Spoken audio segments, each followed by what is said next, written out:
Okay, here we are. Minli and Dragon followed his hand and finally saw what could only be Never-Ending Mountain, home of the Old Man of the Moon. And now we're on chapter 39. Okay, Never-Ending Mountain was enormous, so large that it made Fruitless Mountain seem like a loose pebble. Minli could not see the tip or the bottom of it, as it seemed to grow out of a gorge so deep that the base must have been at the foundation of the earth.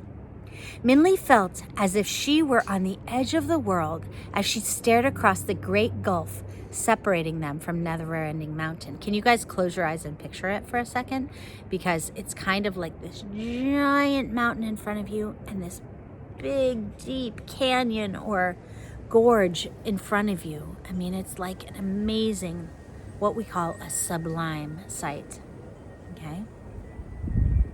It stood before them like a piece of raw green stone, towering forever into the sky and disappearing into the silver mist. There it is, Dafu said. Never-Ending Mountain. I bet the Old Man of the Moon does live up there, Afu said. The top of this mountain must reach the moon. How do we get up there?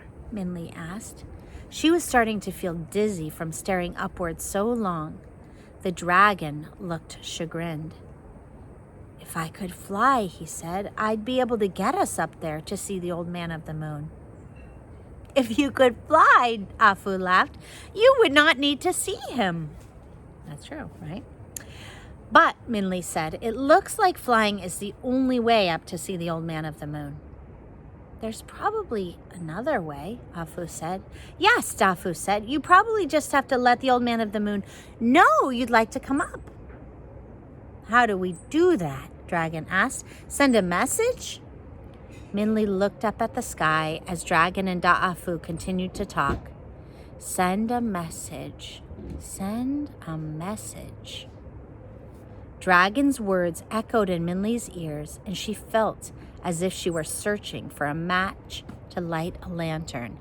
Can you pause this and make a prediction of what you think might happen? How could she send a message? Okay. The wind gusted at her as if it were trying to tell her something. She watched Afu's braid fly in the air. As she pulled it down, the cut pieces of her sleeve flapped like the tail of a kite. I know, Minli said excitedly. We'll do it like your ancestors did. She quickly kneeled on the ground and reached in her traveling bag for the 2 borrowed lines. Dragon and the children looked at her curiously as she waved the sheet of paper and the string before them. Can you amend your prediction? Do you have any predictions now? Do you have any ideas? We can fly a kite up to the Old Man of the Moon, Minli exclaimed. I'll make a kite of the 2 borrowed lines that's bound to get his attention. Da'afu and the dragon grinned, and together they made the borrowed lines into a kite. They fastened the page from the Book of Fortune onto Minli's chopsticks and attached an end of the red cord to the kite. But as they tried to trim the thread, Afu thought it would look neater if the end didn't dangle. They discovered that the borrowed line could not be cut. It is a string of destiny, Dragon said, as he tried again without success to cut the threads with his claw. Each of them in succession had tried to break it. Dafu even tried to snap it with his teeth.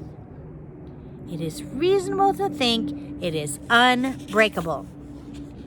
Well, we don't need to trim the string to make the kite, Minli said, but we can't cut the kite free to go to the moon. Just fly it until the string runs out, Dafu said. Then let go. Minli nodded. It made sense. As they gazed at the wound coil, she said, amused, It won't take long for the string to run out anyway. There's not a lot there. I just hope there is enough for it to fly, Afu said. So, with Dafu running, they began to fly the kite. As the kite rose higher and higher, Minli watched the coil of the string in her hand. Now, I want you to picture that. right? There, Dafu is running, right? And here's the mountain before them, and they're trying to fly this kite up to the Old Man of the Moon. It's such a good image in this book. In fact, at the end of this book, or even before the end, you might want to draw a picture of that. Is the string running out yet? Each asked over and over again. But Min-Li shook her head every time. The thread seemed to endlessly unwind. Even as the kite climbed upward, becoming the size of a name chop mark, the string continued. Slowly, now a name chop mark is one of those stones that stamps your name, right? It's like this big. So can you imagine what that looks like in the sky, right?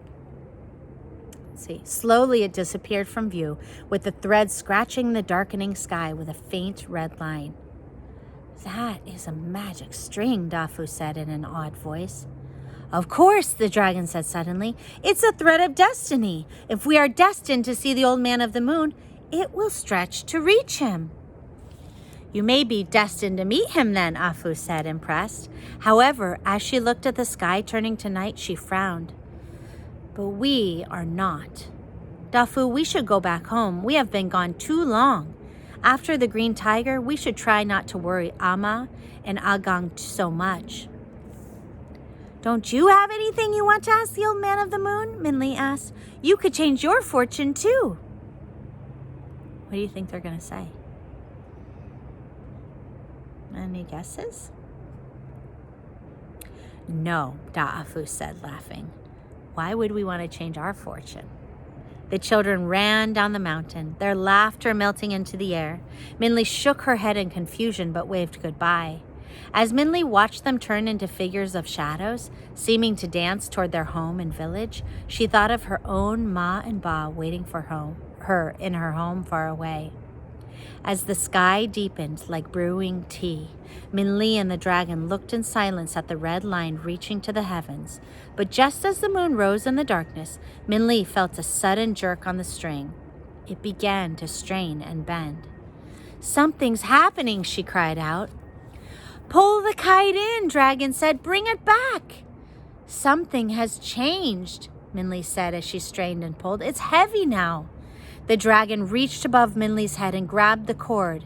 Together, they pulled and dragged. As they strained, Min-Li wondered if they were bringing down the moon itself. But there seemed to be no end to the string.